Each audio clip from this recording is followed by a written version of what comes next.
Hello, lovely hearts. Welcome to Sweet Love Stories, the place where we let our hearts feel, remember, and sometimes wonder what could have been. If this is your first time here, I'm so happy you're with us. And if you've been here before, welcome back, and thank you for always listening.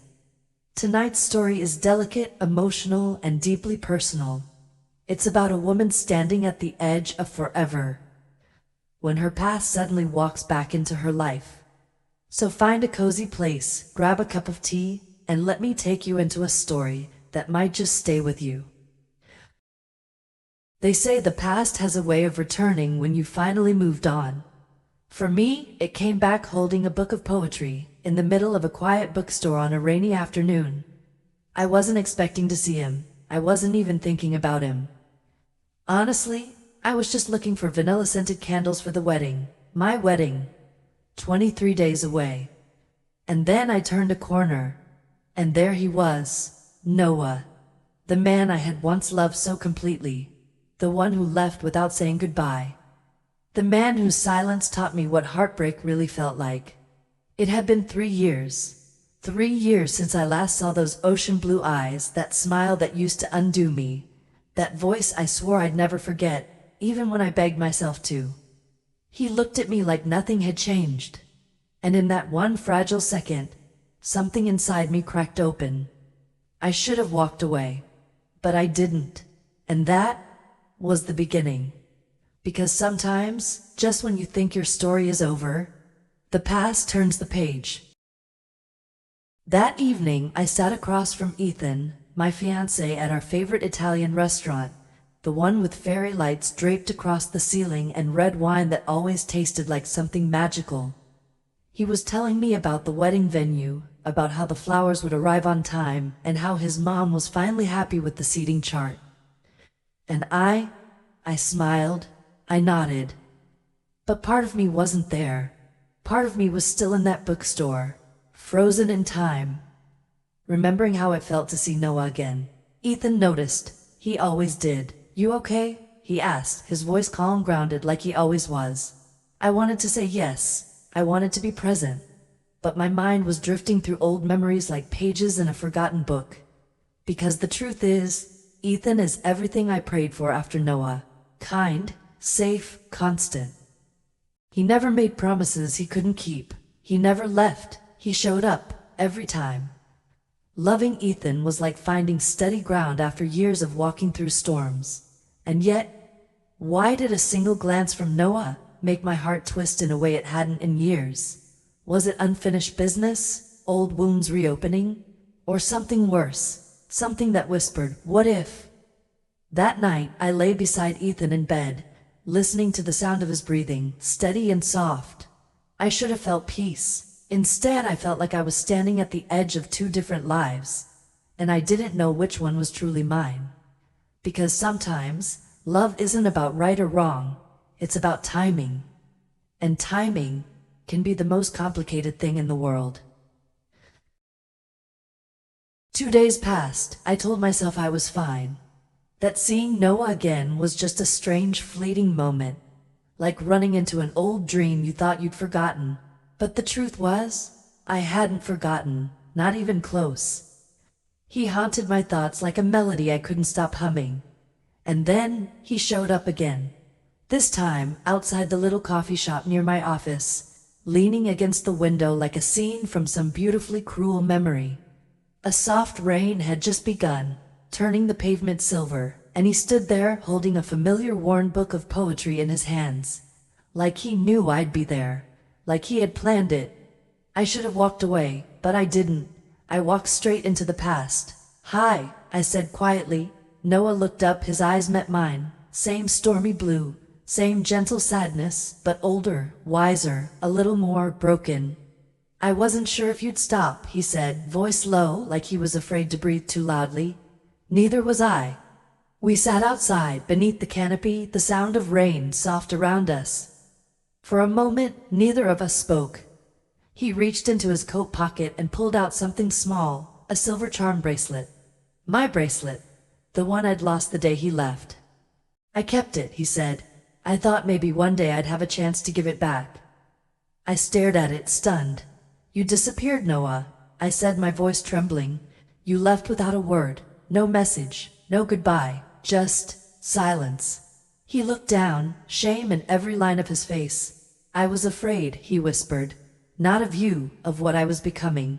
I didn't want to drag you into my mess, so I ran. I thought I was protecting you. Tears burned at the corners of my eyes. You didn't protect me, you broke me. I know, he said softly, and I will never stop regretting that. A long pause. I heard you're getting married, he said, barely above a whisper. I just needed to see you, one last time, to know you're okay, to say what I never got to say.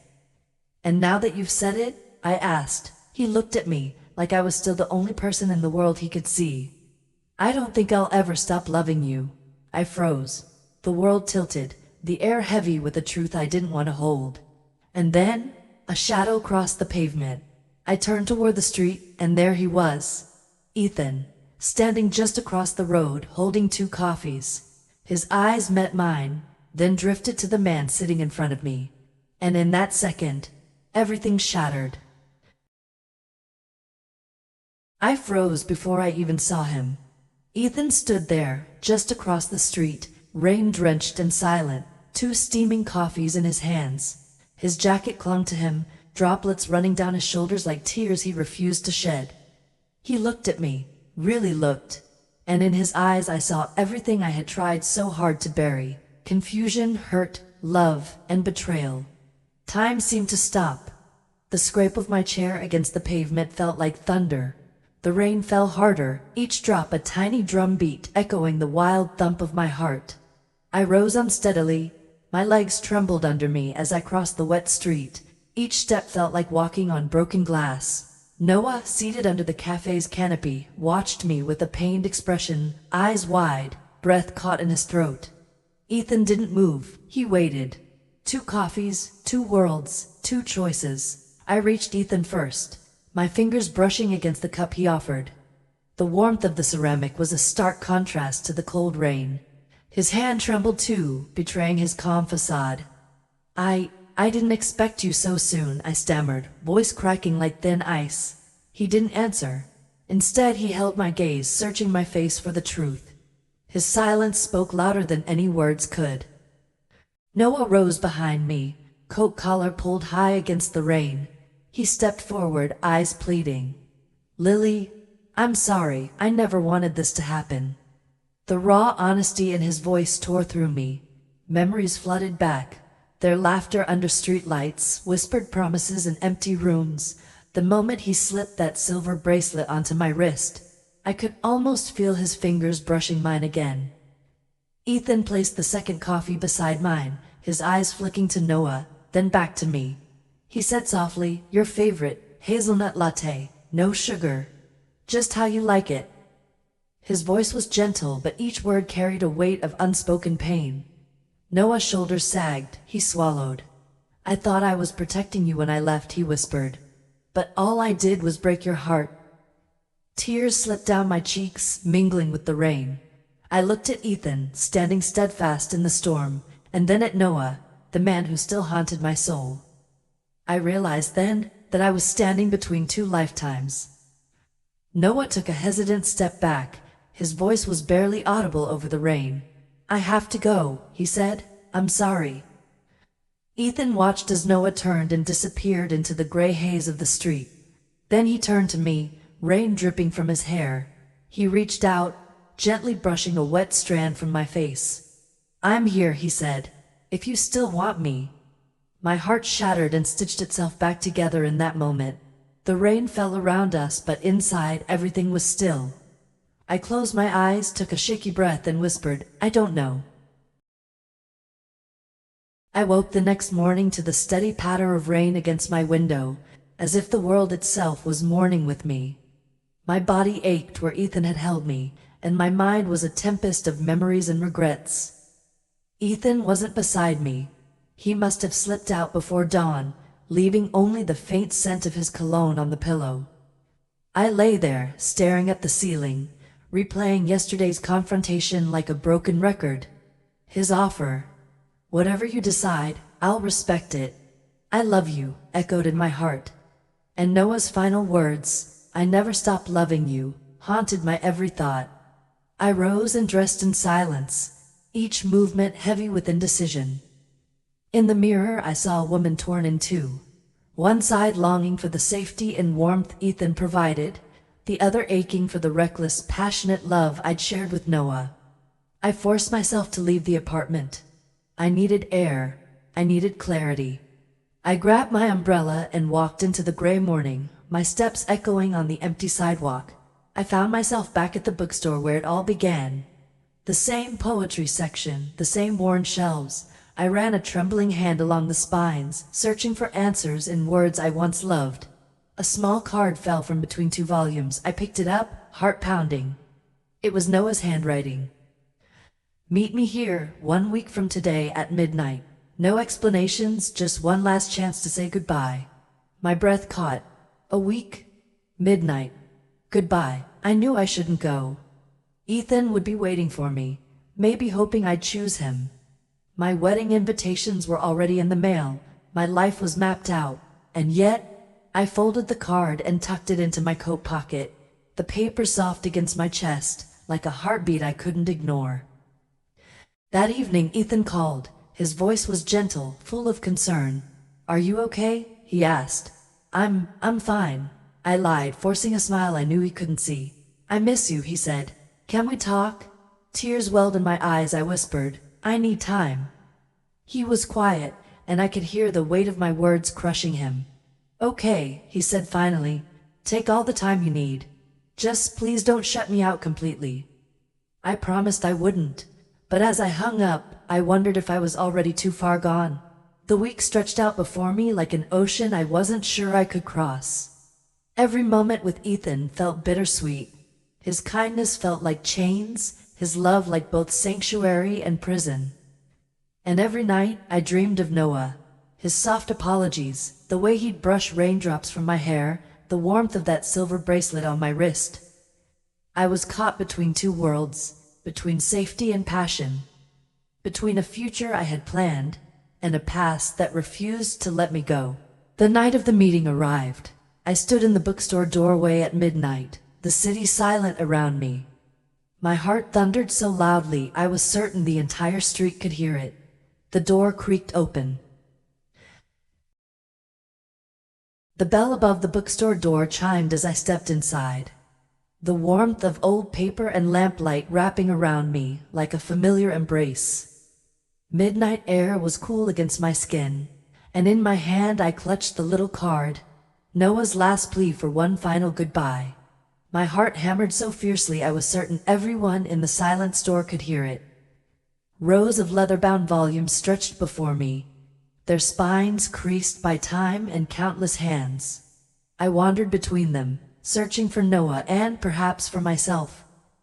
Every footstep echoed, every breath felt loud. And then I saw him. He stood beneath the golden glow of a solitary lamp, the very spot where we had first reconnected. He held out his hand, empty except for a single silver charm, my bracelet, now missing its other half. His eyes were soft but determined. Lily, he whispered, voice thick with emotion, thank you for coming. I stepped closer, the card fluttering in my coat pocket like a trapped bird. Why now? I asked, voice barely above a breath. Why risk everything? He swallowed. Because I can't let you go without telling you the truth. My throat tightened. And what truth is that? He reached into his pocket and pulled out a folded letter, worn at the edges. Before I left, I wrote this for you. I never sent it. I was too afraid. But you deserve to hear it. Hands trembling, I took the letter. Unfolding it, I recognized my own handwriting, notes of love, promises I thought lost. But then I saw new lines, written in his script. Beautiful. Here's your text, returned exactly as requested. Lily, I ran because I was broken. My family's debt, my father's illness, it all became too much. I thought I could fix it alone, but I was wrong. I left to protect you from my shame. I spent every night regretting it. If I could turn back time, I would. But I can't. All I can do is ask for your forgiveness and a chance to make things right. Tears blurred the words. My fingers traced the ink. My chest tightened with sorrow and relief. "I'm so sorry," he said. "I should have trusted you. You deserve to fight beside me, not be left behind." I looked up, meeting his gaze.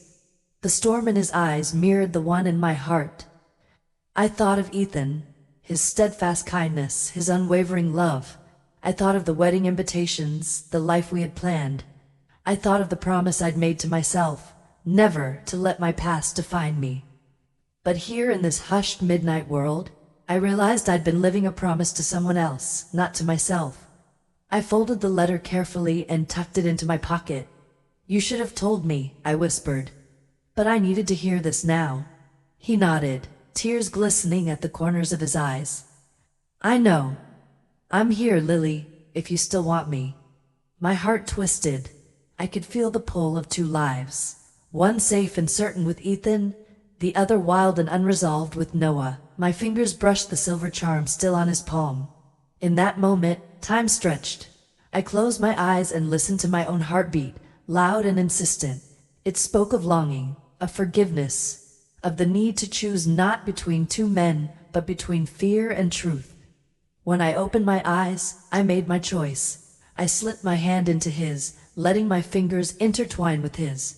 The silver charm clanked softly against the bracelet on my wrist, a promise reborn. "I need you," I said, voice steady. "Not because I'm broken, but because you make me whole." He pulled me into a gentle embrace, the lamplight haloing us in gold. Outside, rain tapped against the windows as if celebrating. Morning light filtered through the bookstore's dusty windows as I stepped outside, hands still wrapped in Noah's. The rain had washed the city clean, leaving everything glistening and new. For the first time in weeks, I felt a quiet certainty in my chest. Noah walked beside me, our fingers intertwined, the silver charm bracelet gleaming softly against my wrist. We didn't speak much. Words felt unnecessary. Instead, we let the gentle rhythm of our footsteps and the soft glow of dawn speak for us. When we reached the street corner, I paused and turned to him. "I know this won't be easy," I said, voice calm but firm. "There are plans, expectations, a life I started building with Ethan." He nodded, understanding and acceptance in his eyes. "I know, and I'll wait, for however long it takes." Tears pricked my eyes, tears of relief, of hope, of a love rekindled stronger than before. "Thank you," I whispered. We walked to my apartment together. Ethan's door was closed as I'd left it. I took a deep breath and stepped inside. The familiar scent of vanilla candles and soft linen greeted me. I sat at my writing desk, the wedding invitations still neatly stacked in a box. I opened the top invitation and traced the embossed letters with my fingertip. The date loomed, a reminder of choices made and paths taken. But now, I knew my path lay elsewhere. I stood, gathering the invitations and my favorite pen. Outside, Noah knocked gently on the doorframe. "Ready?" he asked. I smiled, placing the invitations back in their box. "Not quite," I admitted. "There's something I need to do first." I retrieved my phone and dialed Ethan's number. My heart fluttered as it rang. "Lily?" His voice was cautious, hopeful. "Ethan," I began, voice steady. "I need to talk. Can we meet?" "Of course," he replied. "I'll be there in 10 minutes." I hung up and turned to Noah. "I have to face this, for both our sakes." He squeezed my hand. "I'll wait." 10 minutes later, Ethan appeared at my door, umbrella in hand, concern etched on his face. "Are you okay?" he asked softly. I led him to the living room, where the box of invitations sat between us like a silent witness. "I've been doing a lot of thinking," I said, heart pounding. "About us, about my future, about what I truly want." He listened, eyes steady and kind. "I care about you deeply, Ethan. You've been my rock, my safe harbor, but my heart, it's somewhere else now." My voice trembled, but I continued. "I'm sorry, I can't marry you." Silence settled. His face remained calm, though I saw the pain flicker in his eyes.